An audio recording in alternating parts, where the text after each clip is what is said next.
Hey folks, it's Josh KERIEVSKY, and this is the Modern Agile Show, episode 30. I'm here with my good friend Ted Young. Ted is a passionate Agile technical person.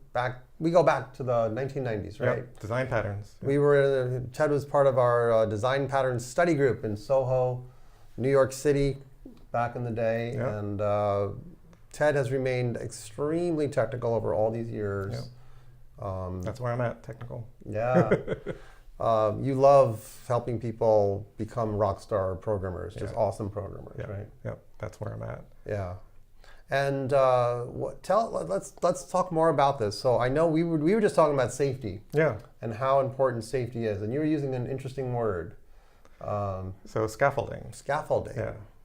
Yeah, and one of the interesting things, and you know, I think there's a lot of when people hear safety, they think of psychological safety, which is really important. Mm-hmm. But you know, I come from the really technical side, and I think of scaffolding as providing safety so I can mess around. That's right. And so I can, provide some structure and put something around it and make me feel safe so I can make mistakes. Yeah. You can experiment and learn. Yeah. Because you've got a safety net. Exactly. And I think the other part of the scaffolding is also providing the structure and giving me direction. Because I think where some of, and this, obviously it always goes back to psychological, it's like where anxiety comes from is like, I don't know what to do next. Right. And I'm a big TDD fan, and so where what I love about it is I do the hard thinking when I'm doing the testing, and then the coding is easy. I know exactly what I need to do, and there's so much lower anxiety with that, which goes back to the psychological safety, but it's because I have that code safety. You have that physical safety. So interesting. You're making me think of something really that I hadn't thought of here, which is, of course, the safety net is going to be present all the time. But scaffolding, we put it up, we take it down. Right. So when do we need scaffolding versus when do we need safety net? That's interesting, because you're right, because the testing obviously is there hopefully all the time and is still safe. And so sometimes you're going through a process of, I don't know what to do and I need to play around, but I need to make sure I'm safe when I'm playing around. Right. And I'm gonna make it ugly and kind of messy, but the scaffolding sort of limits that. Yes. And then once I know what I'm doing, I can take it away and continue on. Yeah. And so there's sort of the preparation for, this is gonna be a really messy refactoring, or I don't know what it's gonna look like. And so let me put some stuff around it and make it messy, and then I can, now I see what I need to do, and take it away, and now I can move on. But there's always that sense of like, okay, this is, at worst I can throw it away. Right? Yes. And that's, we were talking about that before, where there's always this hesitation to delete stuff or throw away stuff that oh my God, I've spent hours on this, and you're struggling with it. And this another code safety thing is just, if you're committing often, you can always throw your stuff away. Right. It's in the history. Yeah, and I always tell people, like, look, the hardest part wasn't the typing, right? It was the thinking. Mm-hmm. So throw away the typing. You've already done the thinking, and just redo it. And so being able to have those commits, even though it's a tiny little thing, I always say people, that's part of the TDD cycle, is that commit, so that you can throw it away and do it again now that you've done the thinking and see, this didn't work. And so that's actually another type of technical safety is committing often. Committing often keeps you safe because it's all there in history. Yeah. I think you've probably experienced this. You have a piece of legacy code. You'd love to write some micro tests to keep it safe for when you refactor, but the code wasn't written to be micro testable. Right. There's just no entry points into that code. So in my experience, we end up writing some high-level tests that we intend to throw away. Right, that's true. We just throw them together really fast. So they give us some coverage. They give us some temporary safety scaffolding. And then we can go in and modify and start to make the code testable. Right. And then get rid of the scaffolding. That's true. In fact, I've been working with a company we're doing exactly that. We can't, I'm like, how can we test this thing? It's like, we can't access it without creating this other thing in this server, and this other server's up and running. And so, okay, well, let's start off. We're finding that outer boundary that's as close as possible to the thing you want to break apart. It's like, but these tests are really slow and they're kind of ugly. It's like, yes, but we won't need them always. Right. So it doesn't have to be a high-speed test all the time. Right. It can be an ugly test. Right. In But fact, it's there are a lot of It's providing the safety you need temporarily. Right. That's beautiful. I think that's where making safety a prerequisite, our the southernmost portion of Modern Agile, is it's the foundation and supports all the other things. It does. It does. If you don't have that, as you said earlier, if you want to experiment and learn in the code base, if you want to try things, but you're like, oh, I'm afraid I'm going to break something. Right. You'll never do it. Yeah. There's no psychological safety there. Right. So it's interesting. There's code safety. And then it enables psychological safety. Yeah. It's definitely a part of it, because if you have that there, and again, I always, I think like a lot of people, suffer from some anxiety about, I don't know what to do next, and for me that's where having that structure and that safety means I can go explore a little bit, and if I go off in the wrong direction, I can always come back and be like, okay, that's not a big deal. I can recover quickly, and that really makes it more likely that I will experiment and that I can try different things out. Do you find that companies are just not paying enough attention to safety in the code Yeah, safety? I mean, and I think they don't, because I was talking with you about this before. They haven't seen, when we think about sports and we think about athletes, we're looking at like the premier, the top of the top, the creme de la creme, of people who know what they're doing and have been trained and coached to do this thing extremely well, right? Really, like, this is how you play basketball. We don't have those kinds of models in software development. We haven't seen like what does a superstar superstar team look like? Right. What is that's really working together.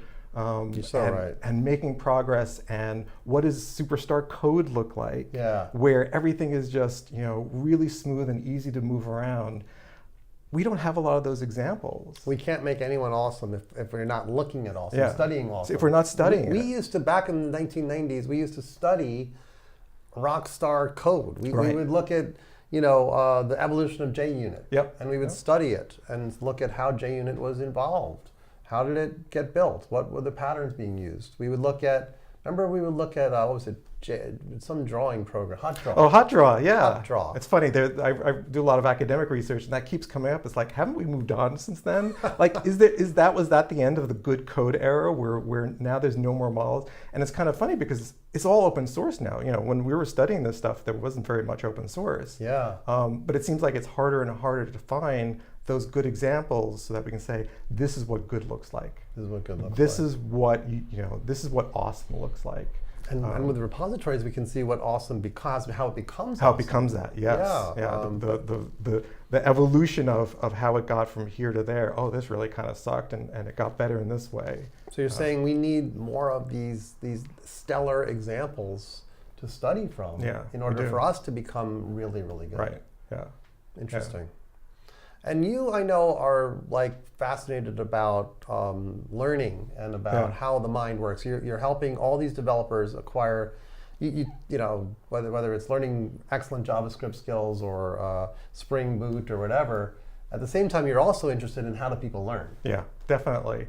And there's things that I think for me come naturally, like how to think about, okay, how do I create a lab exercise that people are going to work on without either basically making it a bunch of copying and pasting, or versus, here, go build this thing, and you have no idea how to approach it. And so there's this middle ground of thinking about how do they get from here to there, but how do I provide scaffolding? How do I provide enough support? How do I, and learning needs that safety too. How do I provide that safety so that, but not so that it's so safe that they don't feel like they accomplished anything. Right. It's a very fine line. Yeah, and maybe there's, so that's interesting because there's feeling awesome means I did something that was hard. Yeah. Right. Right. And that I got to something that was really cool or really useful. You accomplished something amazing. Yeah. And so how do you get people from, I don't know if I can do that. I have no idea how do you create an architecture? How do you use this thing? How do you create a microservice that talks to another microservice, and how do you do that? And some of it comes from, well, what do you already know? And because people are already come in as being awesome, and how do you take that information and give them the right steps to get to the next point, but also with enough safety that they don't, there's that fine line, right? You look at, Csikszentmihalyi and flow. It's like between being bored and being overly challenged where you just give up and throw up your hands and like, I don't know, what's the point of this anyway? How do you test that? Do you when you make a new exercise, do you test that you've hit that fine line there, that people are not so afraid to try it and yet they're still challenged to try it?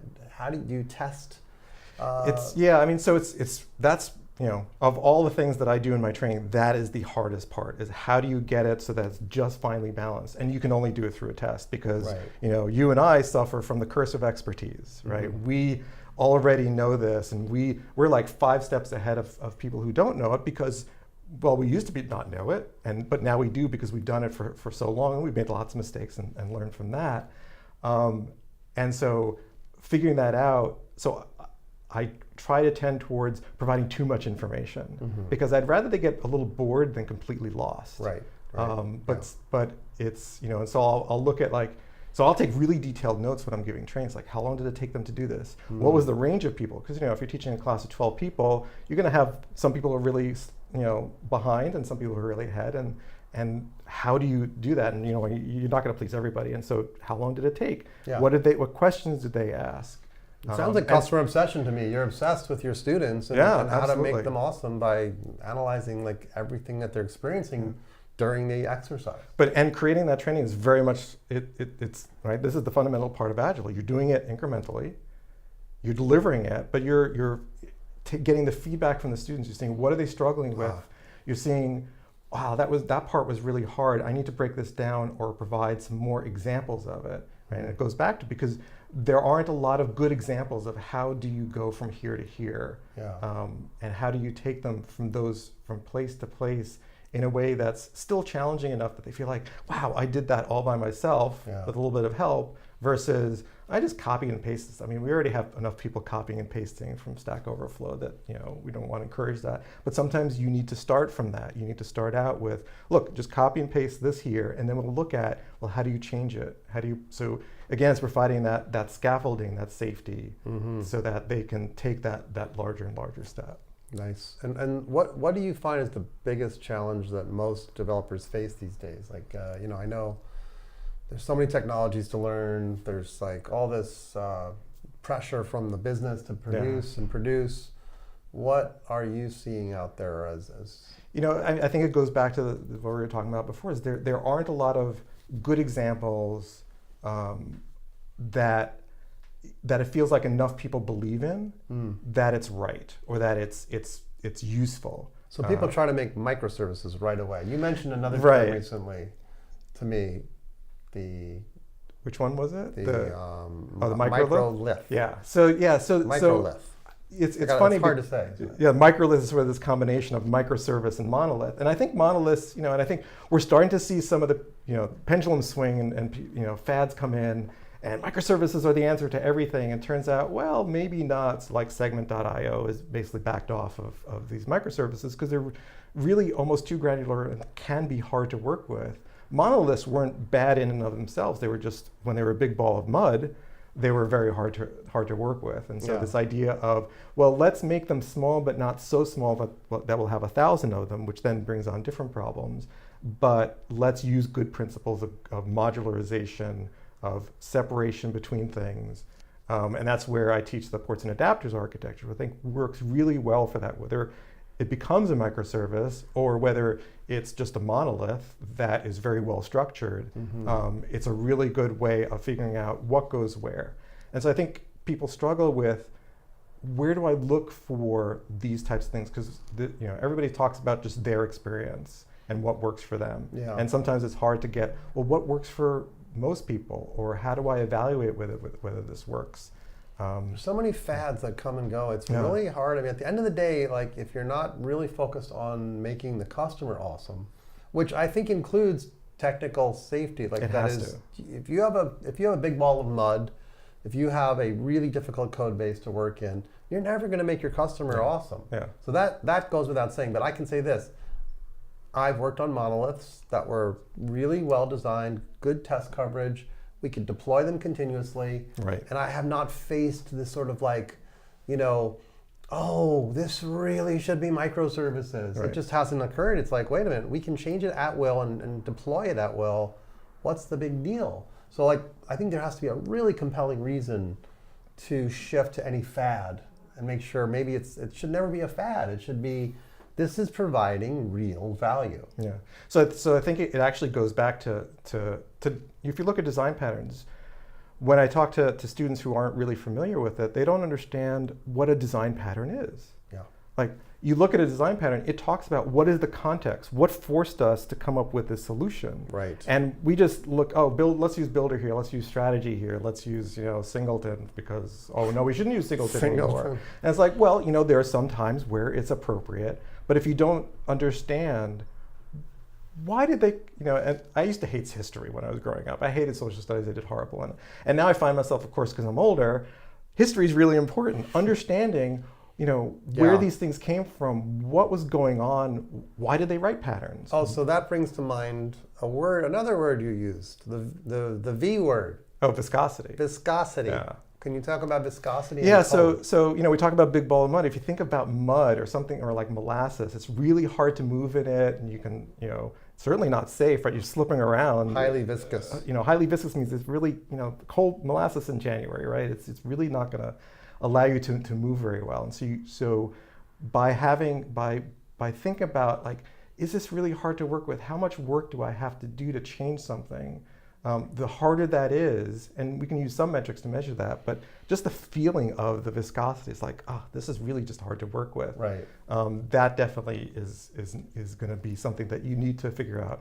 Well, how do we get out of this? Yeah, and that seems to require some self-awareness, though. Like, our developers, young developers, they're new to the field, whatever it is, young or old, doesn't matter. If they're new to development, are they self-aware of, hey, this is hard? That's either like, oh, well, my job is hard. It's programming. It's supposed to be hard. Or you get to a level where you're like, it shouldn't be hard. And that goes back to, I think, not having good examples, not seeing it should not be this hard. Right. And I think I get the feeling that there are a lot of developers that put up with a lot of stuff that they shouldn't put up with. That right. It does not have to be this hard. How do you teach that? That seems difficult. I don't think you can teach it. Certainly not in the context of like a 5-day course like I do. I think over time, you can show them, look, this is what it was, these are the changes we need to make, and this is how, because it's well structured, how easy it is to change it. Yeah. Well, excellent. I think we're running out of time here, so right. And there's so much more to talk about, so yeah. maybe we'll have you back and thanks for coming to the Modern Agile Show. If you enjoyed the show, please share it with others, and we appreciate your watching. Over and out.